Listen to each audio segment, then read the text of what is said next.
In relation to the education portfolio, I might make some remarks, and in particular I'd like to comment on the reflections we had through the estimates process of how the Gonski funding process works. Because it's been identified that in the budget papers there's an increase of $381.7 million in how much the Education Department had to spend this year compared to what it was identified as in last year's budget papers. And that increase continues, I think up to nearly $500 million by the end of the forward estimates. Over the forward estimates, that chart shows about $2 billion extra in the Education Department's budget than it had in last year's budget papers over the same period. That's a dramatic increase. Now, the reason is due to, and I'm quoting here from the budget papers, due to the higher indexation applied to the schooling resource standard, base amount and loadings under the National School Reform Agreement. This is because in 2019, when I signed along with Minister Dan Tehan from the Commonwealth the Gonski Agreement setting into place that Federal Education Act, that unlocked extra funding that was going to be increased every year according to certain criteria and an index. That's been applied in this case, and so the government has $2 billion more than it thought it was going to. And that was because we wanted to have a consistent understanding in education of growth funding so that it can be applied towards getting the right outcomes for our students so that we can obviously maximise our opportunities in their lives and for our economy and for our nation. The government is currently dealing with an EB with teachers who are asking for quite a lot of extra, as we understand it, 20-25% pay rise, and an SSO in every classroom. This would be a fairly large financial commitment. I understand from media reports the Education Minister has suggested it's in the order of $1 billion a year extra, and the budget papers show Gonski provides an extra $380-odd million a year. So there's a gap. Under the national agreement, currently we fund 95% of public schools' schooling resource standard. The minister, when he was a shadow minister, argued that that should be 100, and the government needed to renegotiate Gonski with the Commonwealth so that it got up to 100. And he also criticised me as a minister for having in there a 4% of the state contribution that was able to be applied to things that weren't necessarily directly the responsibility under Gonski. So there's 9% short of what public schools should be getting, according to the Education Minister when he was in opposition, and certainly now the Education Union. And were that 9% to be restored, 5% extra from the Commonwealth and 4% extra from the state, I think we established during the estimates process that it was in the order potentially of an extra, I think it was an extra $190 million per year, the minister said, if we got that extra 5%. And if the minister was to offer up an extra 4% of things that are going towards depreciation and the SACE, if that wasn't counted towards Gonski, for example, then presumably that would be an extra $150 million or so from the state government. So it's up to the minister to negotiate within Cabinet whether his rhetoric in opposition is going to be met by investment in government. But what we're talking about would then be an extra $340 million a year or so on top of the additional indexation. It would still be well short of what the Teachers' Union is apparently arguing for. But if the minister and the government are going to put their money where their mouth has been for the last 4 years, then that $340 million extra over and above what's in the budget might well assist the Minister for Industrial Relations in his negotiations with the union. I'll leave them out. I'll leave that there for them to explore and see whether they want to come up with their cash. We understand from the estimates hearings that the negotiations on the next round of the National School Reform Agreement and how that funding is going to be going forward is imminent. It hasn't been announced yet, so presumably that negotiation is happening at the same time as the negotiation of the EB. I have some sympathy with the Education Minister given that complication, but nevertheless he had certainly high expectations when he was in opposition, and those expectations can now be reasonably applied to him in government. The application of Gonski funding was a topic that attracted some discussion during both the estimates proceedings and since. And the the application of that funding should be towards public school students and their teaching and learning.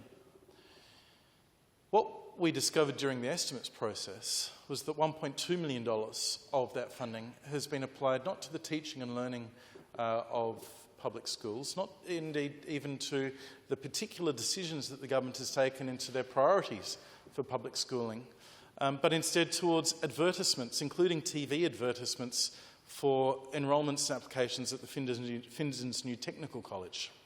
TV advertisements for a high school to get enrolments. Enrolments the government is seeking to achieve at Findon High School's Technical College are 120. 120, 16 Year 10 and 16 Year 11. And that will be a supplementation to the several hundred students who are already at Findon High School. $1.2 million is a substantial campaign. The Deputy Premier, when she was the Education Minister, decided to spend about $3 million on TV ads and cinema ads for public education in about 2016-2017, and she was roundly pilloried and criticised for use of money in relation to that purpose. But $1.2 million for effectively enrolments at one school is pretty significant. The government has defended this decision on two bases. One is that they want to tell people about the technical colleges, 2 more of which will be open in 2025 and 2 more of which will be open in 2026. And they say that having a focus on these critical industries that are going to be supported by these technical colleges, it's worth it. It's important that we tell people about this. And the second basis on which they defend it is, oh, but you guys did it too. They say that $300,000 was applied towards the Building What Matters materials ahead of during the previous government, and $45,000 was applied to a campaign called Thank Ed.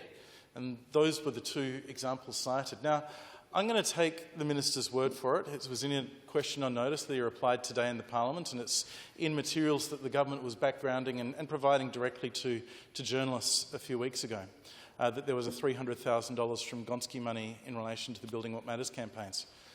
I am uncertain that that's entirely accurate, but I'll take them at their word. Sure that that must be accurate because they said so. It's a much smaller number for a start. And secondly, and here's the thing, what that Building What Matters material was hoarding and bunting around schools. It was materials that had to be bought anyway because there were big buildings going up. And indeed, it was those buildings.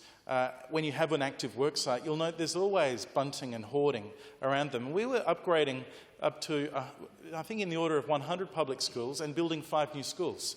That's a lot of real estate to cover across the whole state as part of a $1.5 billion education building program in our public schools. Those materials, instead of having the name of the builder, had a picture of the school that was being built so that a community could have confidence in their local public school.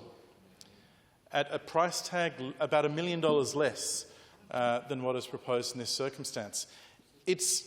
Let's assume that it was Gonski funding. The Minister says so, so it must be true.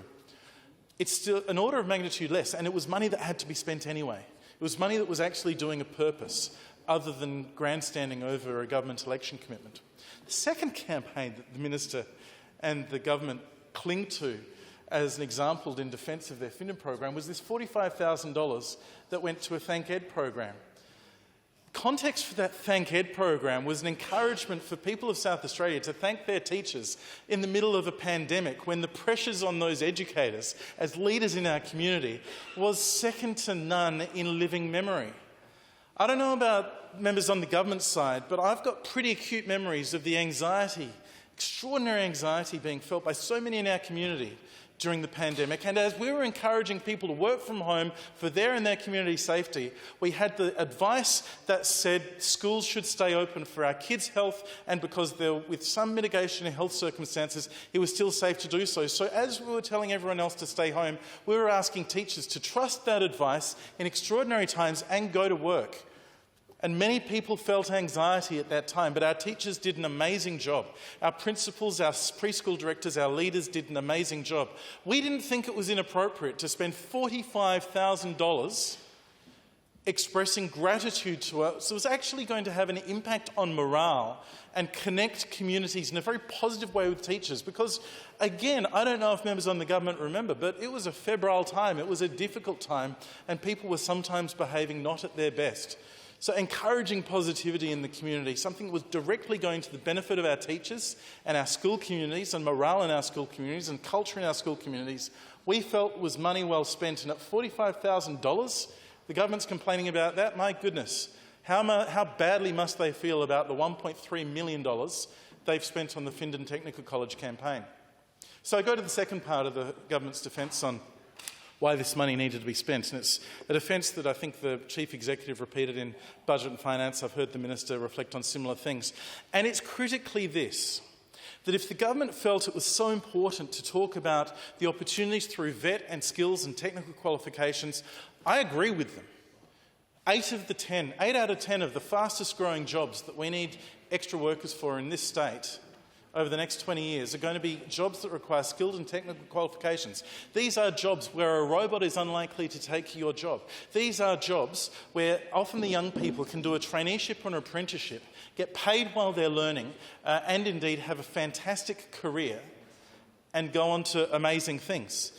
They may go on to do a university degree as well. But there is a perception problem around skills and technical qualifications.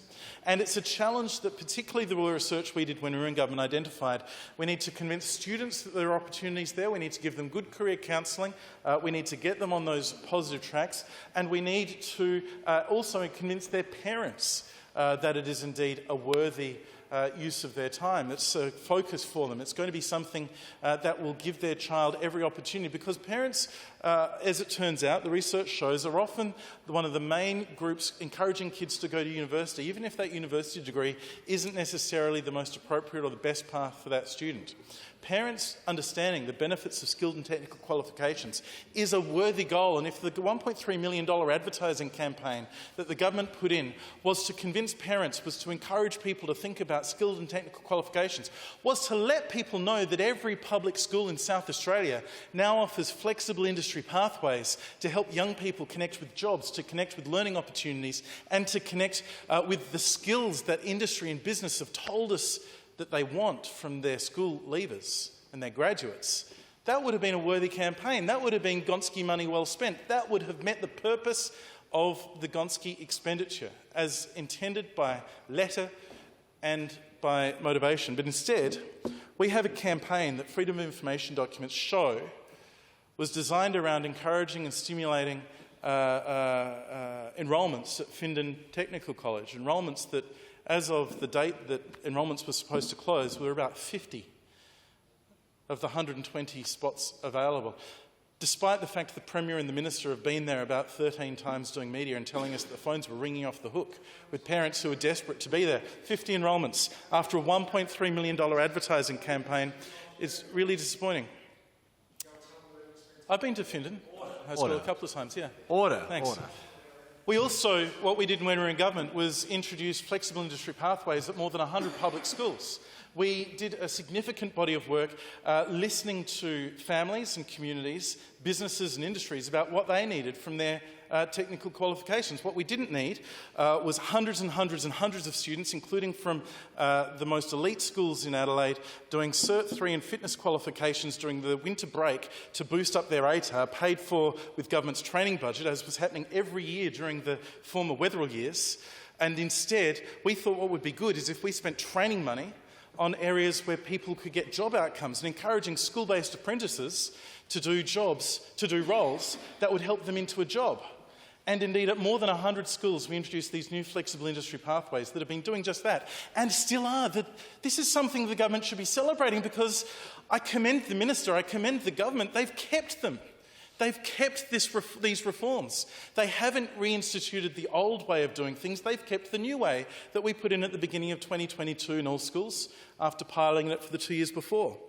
And despite the fact that every school is now a technical college in terms of the quality of the technical pathways that they offer, the government didn't advertise that and isn't advertising that to its young people. Instead, it's spending its Gonski money advertising these places, and unfortunately, not very successfully. We hope every single one of these 120 places is full at the beginning of next year. We want this project to succeed. We're in opposition that wants South Australia to do well, and we want Findon Technical College to do well. But that doesn't require $1.3 million to be spent on this one advertising campaign. FOI documents show that the decision to go to TV came with public servants expressing an interest in what the Premier thought, whether it met his expectations, and the decision was made after a meeting of the Minister and the Chief Executive. The Chief Executive has clarified in Budget and Finance that it was entirely on his recommendation, and I take him at his word. Of course, he is, I think, wrong, but to do so. But I think the government should really reconsider and not do this again, because what else could that $1.3 million have been spent on? It wasn't new money to the budget. It was money that is in the budget because of the National School Funding Agreement, which we signed in 2019. It's existing resources. That money could have gone to course counselling, the very issue that we're talking about. Those course counsellors could have been encouraging people to Findon High School, but instead the aspect of professional course counselling that was in the department's work plan when the new government came into office was cancelled. It was cancelled in order to redirect funding to government election priorities. That money could have gone into supporting work to stop little kids from being excluded and suspended from school. Little kids with disability, including reception year 1 and 2, were found by Professor Linda Graham to be at the highest risk, indeed hundreds and hundreds having suspensions and exclusions every year, because whether it's their classroom teacher or the structures around them aren't set up in a way to support them. So our government put $15 million towards a set of reforms to support those students better. This government, that money was to be spent over 4 years. This government kept the reforms, kept the money, but spread it over an extra 2 years, over 6 years. So those extra supports won't be in place until later. Those are the sorts of programs this government has cut or reduced or delayed in order to pay for TV ads at the Technical College. That is why I get aggravated about it, and I think that the government's defence for it have been not very good.